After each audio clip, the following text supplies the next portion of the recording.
السلام علیکم محترم اوریدونکو، امید ده چې روغ او جوړ به وئ. ULD ټیچر یوټیوب چینل له د انګلیسي زده کړې پروګرام ته درته هرکلی وایم. د هیله امید چې په در شوي درسونه به همداسې پوه شوي وئ او مفید به درته تمام شوي وي. خوږو ملګرو، د تېرې درسونو په ډول نن یو ځل بیا راځو یو څو هغه زیاتې استعمالېدونکې جملې چې په ورځني ژوند کې بیخي زیات ورڅخه کار اخیستل کېږي او بیخي زیات استعمالېږي، هغه به انشاءالله په نننۍ ویډیو کې لولو. خو مخکې له دې چې په داسې باندې پیل وکړو، له ستاسو څخه دا هیله کېږي که چېرته تاسو زموږ په یوټیوب چینل کې نوي یاستئ او یوټیوب چینل مو نه وي در سره سبسکرایب کړی، نو په ډېرې مهربانۍ سره د ULD ټیچر یوټیوب چینل در سره سبسکرایب کړئ تر څو هره ویډیو تاسو ته په اسانۍ سره در ورسېږي. راځو په داسې باندې پیل کوو. د مهمې جملو له سلسلې څخه لومړۍ جمله Do you know me? Do you know me? آیا ته ما پیژنې؟ Do you know me? آیا ته ما پیژنې؟ ډېره زبردسته جمله ده دوستانو او بیخي زیاته استعمالیږي. په ځواب کې یو څوک ورته وایي چې No, I don't know you. No, I don't know you. نه زه تا نه پیژنم. No, I don't know you. نه زه تا نه پیژنم.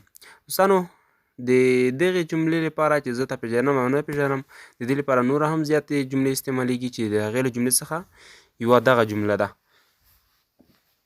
چې اوس د مونږ ولوستله. Do you know me? آیا ته ما پیژنې؟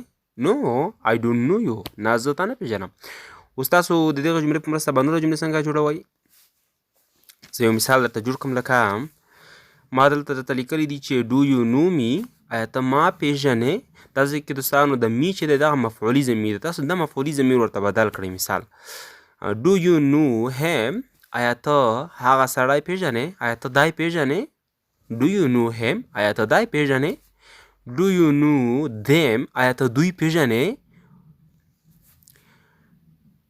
او په ځواب کې No, I don't know them یا Yes, I know them. بالکل زه دوی پیژنم یا No, I don't know them. نه زه دوی نه پیژنم. دواړه ځوابونه تاسو ورکولی شئ، هم منفي هم مثبت.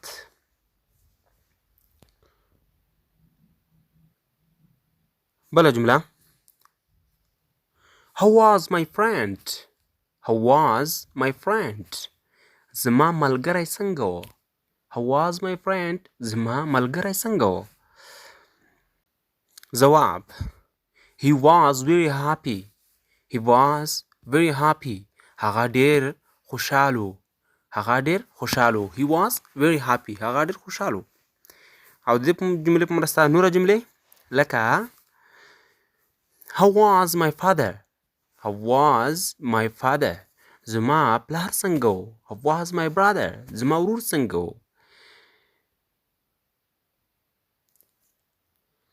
او How was my sick father؟ زما هغه ناروغ پلار څنګه و؟ تاسې نوره بیخي زیاته جملې تاسو ورباندې جوړولی شئ او دوستانو کوشش کوئ چې نوره جملې تاسو له ځان څخه ورباندې جوړې کړئ تر څو تمرین ورسره وشي. بله مهمه جمله I am waiting for a car. I am waiting for a car. زه یو موټر ته منتظر یم یا زه موټر ته منتظر یم. I am waiting for a car. زه موټر ته منتظر یم یعنی د موټر لپاره دلته ولاړ یم تر څو پکې لاړ شم. I am waiting for a car. زه موټر ته منتظر یم. بله مهمه جمله I want to buy a car. I want to buy a car. زه غواړم چې یو موټر واخلم. I want to buy a car. زه غواړم چې یو موټر واخلم. ملګرو مهمه جمله ده او د دې جملې په مرسته موږ او تاسو بیخي زیاته جملې نور هم جوړولی شو. لکه I want to buy shoes. زه غواړم چې بوټونه واخلم. I want to buy a motorcycle. I want to buy a motorcycle. زه غواړم چې یو موټرسایکل واخلم. همدا ډول نوره مهمه جملې تاسو ورباندې جوړولی شئ. بله جمله My clothes are so dirty. My clothes are so dirty. زما جامې چې دي زیاتې ناپاکې دي یا زیاتې چټلې دي. زما جامې زیاتې چټلې دي. My clothes are so dirty. My clothes are so dirty. زما جامې بیخي زیاتې خیرنې او یا چټلې دي. او د دې جملې په مرسته تاسو نوره جملې لکه my cape is دغه ځای کې ما are استعمال کړی دی. are چې دی دا to be verb دی د جمع نومونو لپاره. او تاسو به داسې وکړئ چې کله مفرد استعمالوئ نو د مفرد نومونو لپاره به تاسو دلته is راوړئ د is to be verb. لکه کیپ معنا خولۍ. نو کیپ اوس یو مفرد نوم دی. تاسو به اوس څنګه دا استعمالوئ؟ my cape is so dirty. زما خولۍ زیاته خیرنه ده او یا چټله ده. یا your cape is so dirty یا his cape is so dirty. او د ما your his چې دي دغه ملکي ضمیرونه دي دوستانو، کوم چې موږ مخکې په دې باندې یوه ځانګړې ویډیو جوړه کړې وه او تاسو کولی شئ چې هغه ویډیو د یولي ټیچر یوټیوب چینل په پلیلیسټ کې وګورئ. I have to wash my clothes. I have to wash my clothes. زه باید خپلې جامې پرېمینځم. زه باید خپلې جامې ومینځم. I have to wash my clothes. زه باید چې خپلې جامې ومینځم. You have to wash your clothes.